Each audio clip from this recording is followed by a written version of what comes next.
So ito, breaking news, okay? Nanonood ako ng live ni Christian Esguerra at in-interview niya itong si former Senator Sonny Trillanes tungkol sa balita na tatlong Duterte daw yung tatakbo, okay? So ayun, nag-react si Senator Sonny doon sa mga pangyayaring yon. Pero ang nakakagulat doon sa kanyang interview ay meron siyang nasabi na siya ay magfa-file ng kaso next week ng plunder laban kay dating Pangulong Duterte at kay Senator Bongo para po sa bilyon-bilyon na mga proyekto daw kung saan ang nakuhang kontraktor ay tatay at kapatid ni Bongo. Okay? Yung kumpanya ng tatay at kapatid ni Bongo ang kinuhang kontraktor. Okay? I think mga nasa 6 billion daw yung worth ng projects na yon.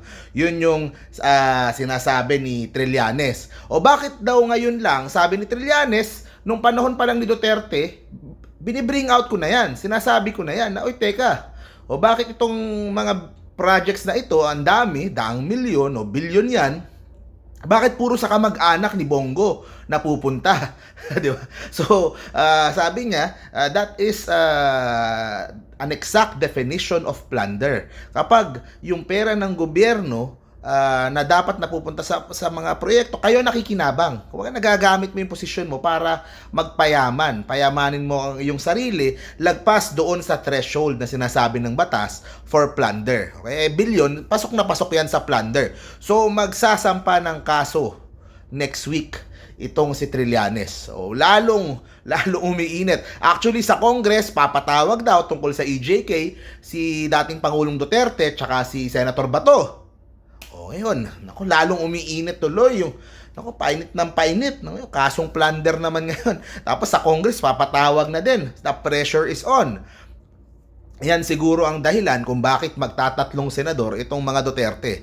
'Di ba? They will try to kumaga, yung kanilang hawak sa kanilang base, they will try to push it as much as they can para maging leverage laban sa mga kaso against sa kanila. Ang sinabi din ni Trillanes, baka kaya daw maagang sinabi ni Sara, para kunyari yan, kakasuhan niya siya. Sasabihin nila ng mga Duterte na hindi, kinakasuhan lang kami kasi pamumulitika lang yan. Dahil tatakbo kami ng next election. So baka daw shield yun eh. Shield yung gagamitin na yun ng mga Duterte. Pero definitely, sabi nga ni Trillanes, who is possibly eyeing na maging mayor ng Caloocan. Ang makakalaban niya doon, ang pagkakalam ko, kapartido ni Duterte din yan, yung makakalaban niya sa Caloocan. He is, we need to, kailangan yung, kumbaga sa pagbuo ng mga senaryo, you need to look at the worst case. Okay? At he is not discounting the fact na kayang magpanalo ng mga Duterte doon sa kanilang tatlong magkakapamilya. Kaya sabi niya, wag nyong i-underestimate yung pong kakayahan ng mga Duterte na mambudol ng Pilipino.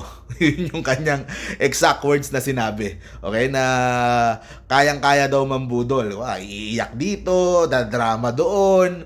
Pero ito daw ay pambubudol lamang. Okay? So, tama, ganun ang tamang mindset. Hindi yung porket pumababa yung mga Duterte doon sa survey, parang babaliwalain. The Duterte is still a very strong force. Ang sabi niya, marami daw pera. Okay? According to Trillanes, ang kanyang pagkasabi doon sa interview kay Christian Esguerra ay marami daw nanakaw nung panahon nila, kaya daw maraming pera ngayon. So, ganun ang kanyang mga statement na sinabi. So, ano kaya mangyayari dito? Abangan po natin pagsampa niya ng kaso ng plunder, kung ano magiging sagot ng kabila.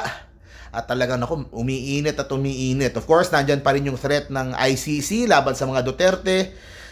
Kaya fight to the death Durugan talaga ito Fight for survival. Kaya hindi na ako nagtataka na ganun ang sinabi ni VP Sara na tatlong Duterte. Sabi ni Trillanes, hindi siya highly probable kasi wala nga namang maiiwan sa Davao unless willing i-sacrifice ni VP Sara yung kanyang posisyon bilang VP para maging mayor. So, ang posibleng mangyari, tatakbo siya. Kung siya ay sakaling matalo nung lalaban sa kanila sa Davao, she will still remain as vice president. Pero kung siya ay manalo bilang mayor ng Davao, pwede siyang kung kung iano niya yung kanyang posisyon bilang mayor ng Davao, she needs to give up yung kanyang pagka vice president, or who knows, baka hindi ko sure kung paano yun, kung bibitawan niya yung pagka mayor tapos yung vice mayor yung aangat, pwede ba? Hindi ko alam kung posible yung ganun sa batas natin, kasi ngayon lang nangyari yung ganyan. Okay, na vice president ka, sitting vice president, tatakbo ka for a local position. Okay, so ano na to kumbaga talagang it is gearing up for a very very hot, very very tense midterm elections. At sabi nga ni Trillanes, sabi niya he is open na sana yung administrasyon mag-reach out, baka may posibleng alliance between Kiko Pangilinan, Bam Aquino, Chel Jokno, to make sure na walang makakapasok na Duterte. So yun ang kung paano yan i-strategize ng Malacanang, 'di ba? 'Yun ang tingnan po natin. Pero ayan, yan po ang latest po natin. Nakasama ko nga si Trillanes nung isang araw nung pag-ikot niya sa may actually sa katabing barangay lang namin yung umikot siya. Doon ko siya nakausap at ang kumbaga talagang alam niyang it is going to be a tough fight. Pero sanay sa laban ito si Trillanes, nakulong na yan, 'di ba? Para sa mga prinsipyo niya. So tingnan natin. So thank you very much guys. See you po sa next video. Stay safe parate. Bye-bye.